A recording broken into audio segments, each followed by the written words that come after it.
Hi everyone. The people that know me best and love me best is calls me Nana, so you all can call me Nana. I am starting this podcast for many reasons. One is to educate people. Some other thing is to show my journey of why I am starting this podcast. I am a Nana in her 50s, and CPS has ruined the lives of my grandchildren and some of my family members. So I have been fighting them for quite some time. That is the reason I have gone on the path of becoming a lawyer. I'm not there yet. I haven't gone to law school yet. I just got my bachelor's degree. So I'm making my way. But I'm hoping you all will join me on my journey because the reason that I chose to take this path was because there are so much needed changes to DCF of today. I have been advocating for families for DCF for families that are fighting or having DCF in their life for decades. And the purpose I have done that is I did have DCF on a voluntary basis from the beginning in my life. I had a need for my children to have some services. My children were never, terminated. I've always had the rights to my children. So that's not the issue that I had. But I did find from the mid 90s to today the erosion of it, of what I've seen. And it saddens me because the purpose of DCF is to keep the family intact. That's the purpose. It's not to be mean, be mean girls. It's not to have control over someone's life, which some are, um, do it for that reason. Some other reasons is it's a financial incentive that is paid from taxpayers through federal funding and state funding. And it's become a multi billion dollar industry. And we just cannot keep this going. We have too many lobbyists for adoption and foster care and anti abortion to put more children into that care than we do fighting the changes that are needed. And that's why I needed to become a lawyer because you have to be a lawyer to set precedent, to make judicial law. I may not achieve all of my goals, but I will die trying. I This is the rest of my life. That is my goal, is to keep families intact, to keep families healthy. That's the purpose of life, is to have a family and to maintain that family. Now, not every family is perfect, and maybe not every family belongs together. And that's not what I'm saying. But if there's a chance to keep that family together, we should, right? Shouldn't we? And and it's just so much lies and falsified records go through the court system. And some judges are just clueless, and some judges know better. Just let me just say that. So I'm going to do series of um, videos, and I'm hoping some will be interviewing people that have been involved in the system or other advocates, lawyers that want to see change in this system. I'm also going to show you my journey. I'm hoping I'm going to start law school this fall. I have been accepted to some, but I decided because I have an autoimmune disease that was caused by the trauma of losing my grandchildren. I had four grandchildren taken into DCF custody. I have been fighting since 2016 to get them, and I will talk about that, talk about the journey. I will be bringing receipts, trust me. And I'm also going to have like clowns of the court. What judges do you believe knew that the DCF workers and all the other collaborators in the case were lying? Because judges, though. And if they don't know, and if they're oblivious to it, they're also a clown and don't belong there. They don't belong on the bench. It's a very important thing to have a judge who can discern, like King Solomon could, discern between the real mother and the fake mother.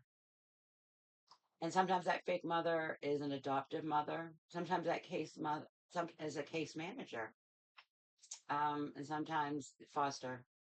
So what I really want to do is call out bad judges, call out bad DCF workers, call out bad foster parents, call out everyone and everything.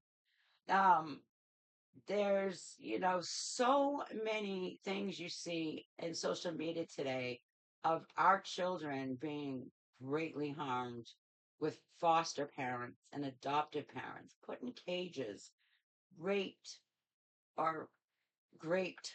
I'm sorry, and and all that type of thing.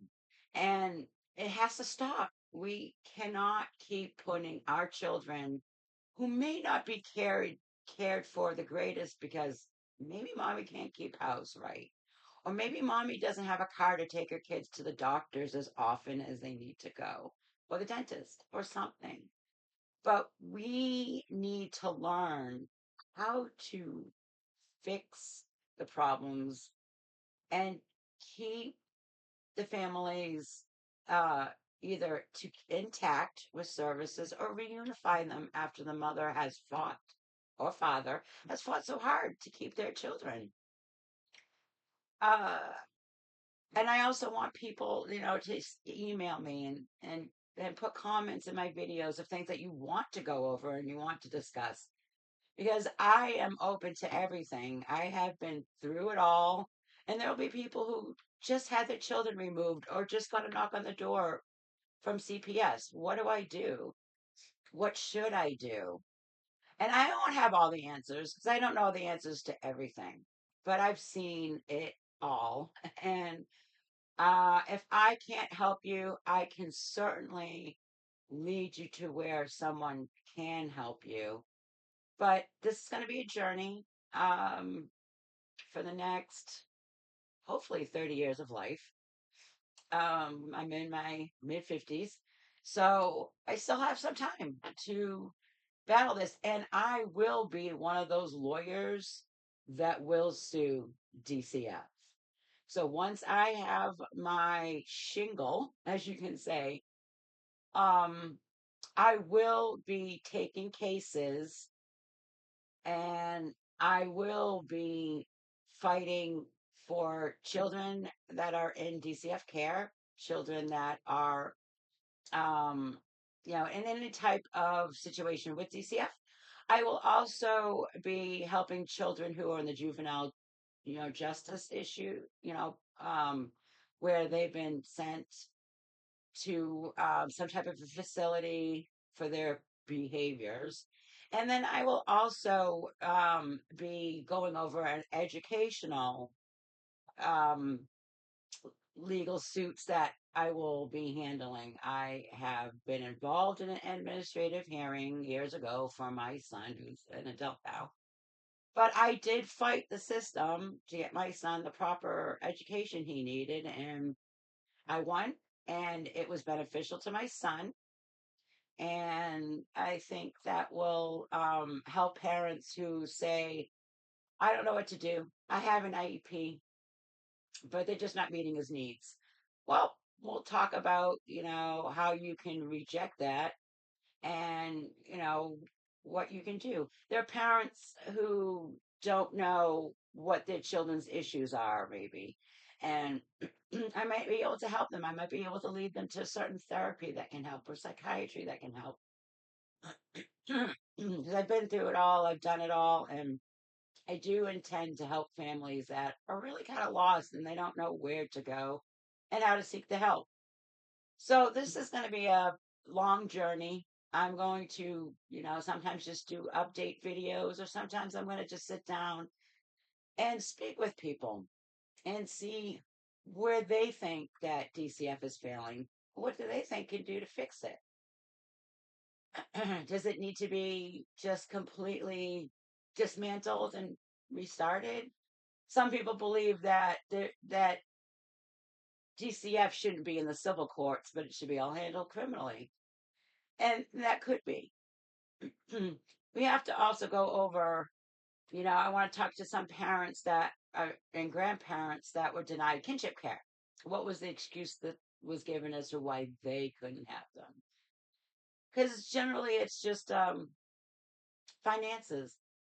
They don't get enough money. Like for me, from the get go, I told DCF I didn't want any money for my grandchildren. And we had been supporting them for most of their life, if not all of their life.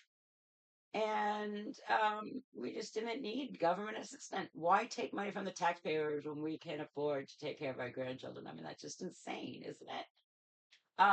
But I'm not saying that there aren't grandparents out there that may need financial assistance. But when you sit there and you tell them, I want to adopt my grandchildren, don't give me any money, that's not what DCF wants to hear. They want to milk the system and they want you to be able to do that too. And maybe that's what I probably shouldn't announce from the get go, and maybe things would have been differently. I'm not sure. Um, but I will go over my case, my constant battle, my constant suits to make everything right. I mean, they have been adopted out, and I do have a 1983 case in there. Will I win? No, of course, I don't think I'll win. But it won't keep me from fighting, and it won't keep me from trying to figure out the system. What are they going to try and throw at me when I'm suing for other families? So my case is basically just a test strategy to see what do the judges say. Like right now, mine was thrown out for statute of limitations and a shotgun pleading. I'm gonna admit I didn't know what a shotgun pleading was until, well, I was dismissed for a shotgun pleading. But on the statute of limitations, I think I got a good fight in that because it's a secret. Everything they do is a secret. It's all secrecy. It's all hidden behind, ooh, these are minor children. We cannot let anything be known out in the public because of their minor children. We can't let their adoptions be known. And I just found out who the adoptive parents were. Although I had adoption petition in the court to adopt the children, and they never contacted me and let me know that there was another adoption petition, which is against the law. And they all know that it's against the law. But you will find out, and I want to also hear from all of you. Do you think that the scheme goes up to the highest person in that state? Maybe the governor is part of it. Maybe the Supreme Courts are a part of it. I don't know. I'm on the fence.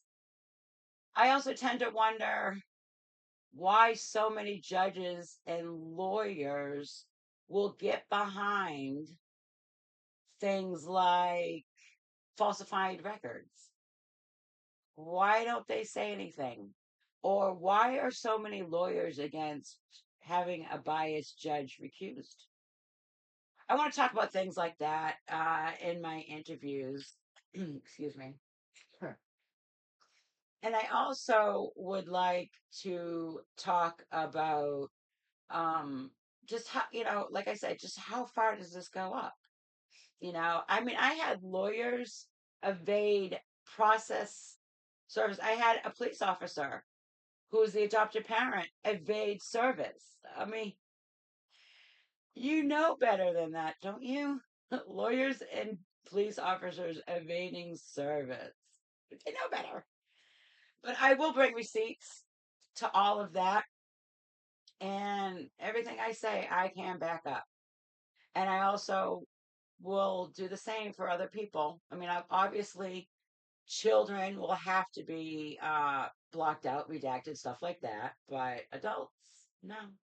These are public records. So there is a reason why FOIA exists, right? Right, Gypsy Rose?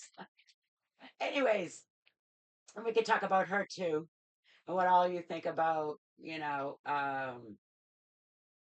DCF in that case, if they're really involved or not. I think they are. Um, we know DCF too well just to say nope and then walk away. That's another rabbit trail. That's another thing, and that's something we can just talk about on the side. That's not a major issue here. But I do want to, bring you all in, and I do want to do, a lot of interviews. We'll do some lives. We'll all just talk and talk about, oh, what's going on. This is driving me crazy. This is what my DCF worker just did. This is what my lawyer just did. And be aware, I strongly suggest you may not have the best educational background. I started with all I had was a GED to fight. And I have come a long way from my first, pleadings and petitions and all of that. I have come a long way. And I've done a lot of research. I didn't just gain all the knowledge I have from, my 4-year education. I had to do a lot of research. So I really strongly suggest, and people can also come to me and say, hey, how do I research this? Can you help me look up laws? Because there are laws and they can be found pretty easy, especially state statutes. Like for instance, I have in the state of Florida where my grandchildren moved, great grandparents' rights when children are in dependency, but I got nothing. I had nothing. I had supervised visits for like 6 months for like an hour a month. And they also made me do drug testing before every single visit, although I don't do drugs. I've never done drugs. I've never had a drug problem. And they know that. But it's any way they can do to humiliate you, they will. Um, Especially when you're very loud and vocal. And I'm going to tell all of you, it may not be the best thing, but to me, you have to be loud and vocal. Maybe not to DCF, maybe not in the courts, but I strongly suggest you get vocal on social media because people don't know. Yeah, some people are starting to get it that DCF is just a horrible, corrupt organization. But there's still a lot of people that don't know. I mean, now I know I lived in Texas for a little while, and I know that almost everyone you know, either their children had DCF involvement or they knew someone very close to them that did. But it's not that case across the country. So what we really have to do is get the word out there. We have to get people to want to make changes.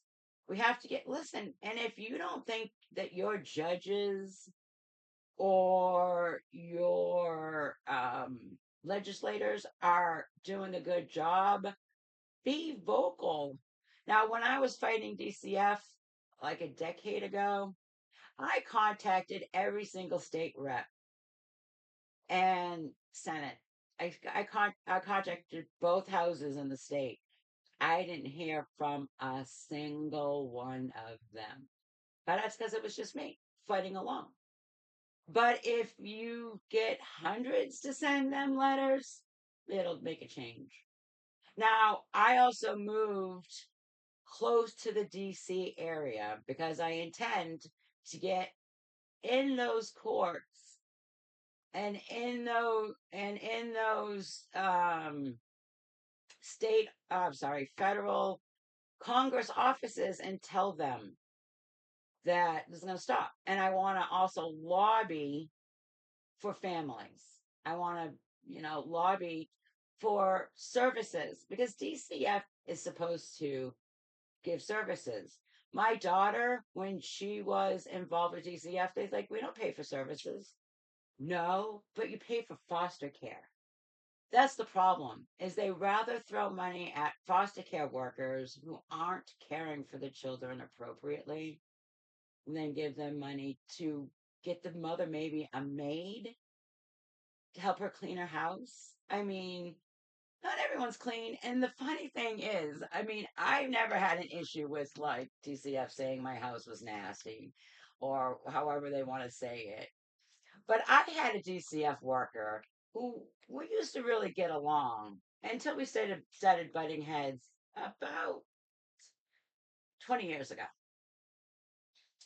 And she started making things difficult for me. And at that time, I worked for a contractor. And a really funny thing, one of the sales people came to my office and said, "We got uh, this oh gosh, what is that called? Referral to go to this home to look into doing a job."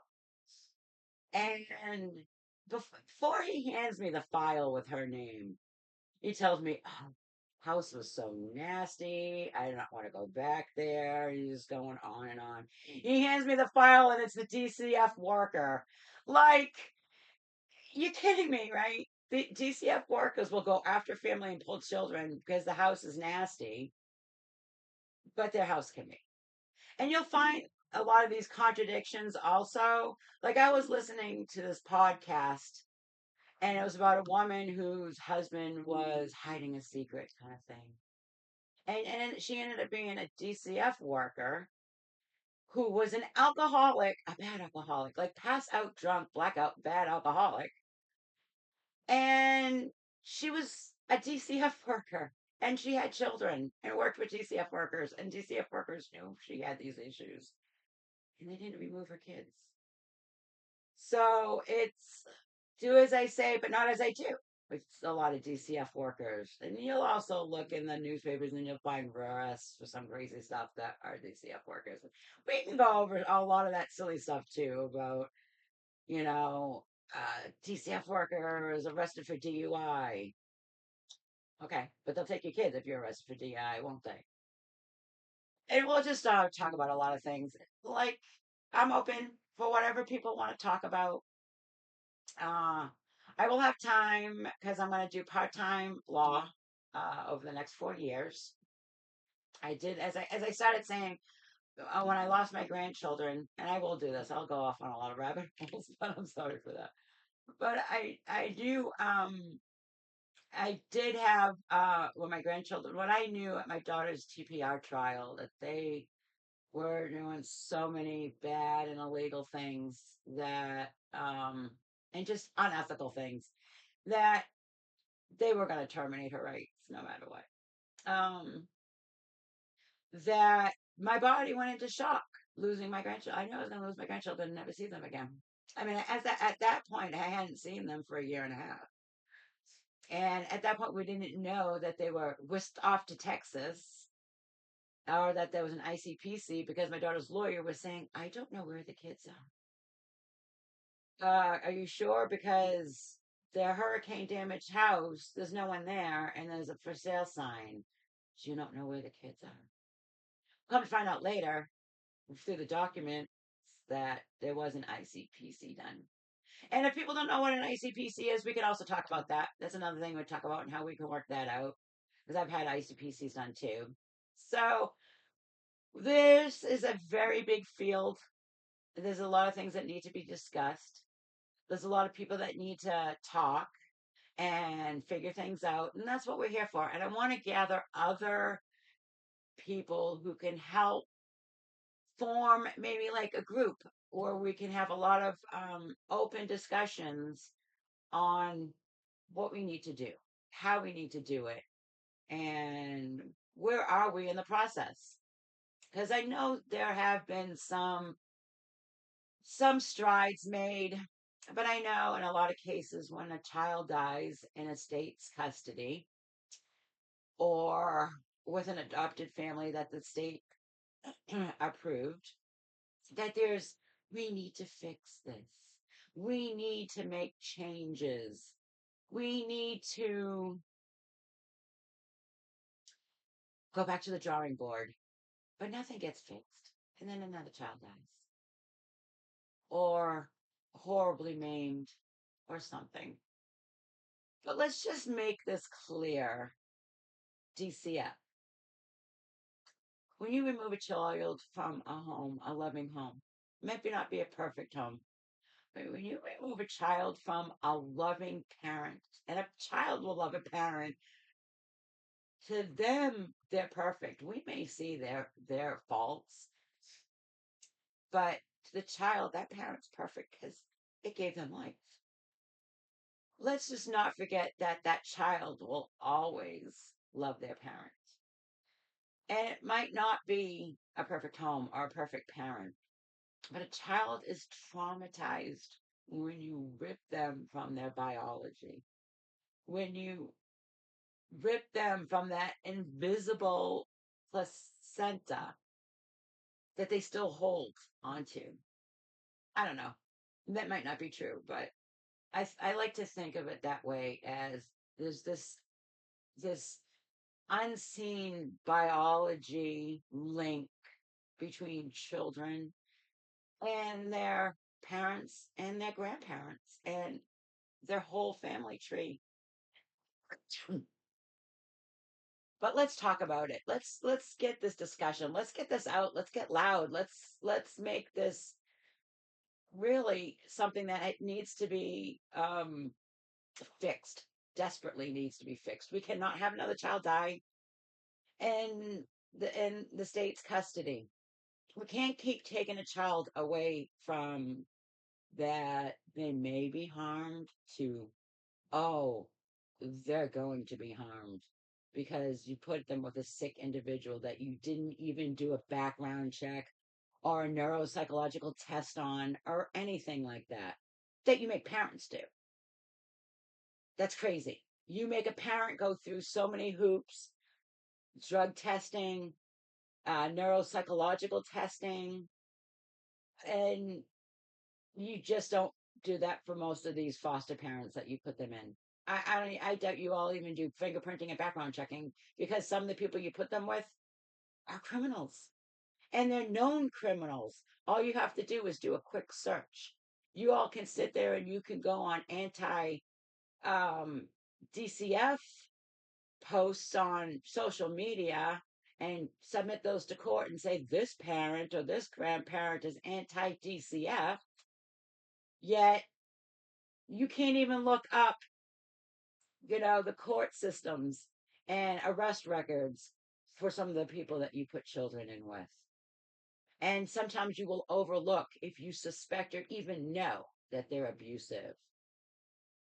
But I'm just getting started.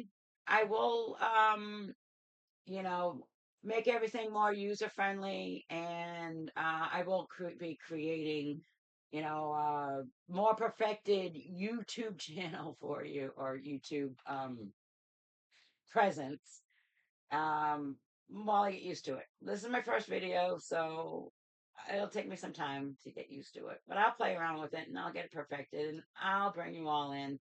I want you all as a family that have one goal in mind, and that is to keep families together, whether it's DCF involvement or bad judges with juvenile justice or school systems. But we need to keep our families intact. And we need to get around the blocks that are keeping us from just having a all around happy, healthy family. And I want to help fight so we can keep families together. Thank you for watching, and we'll see you again soon. Bye.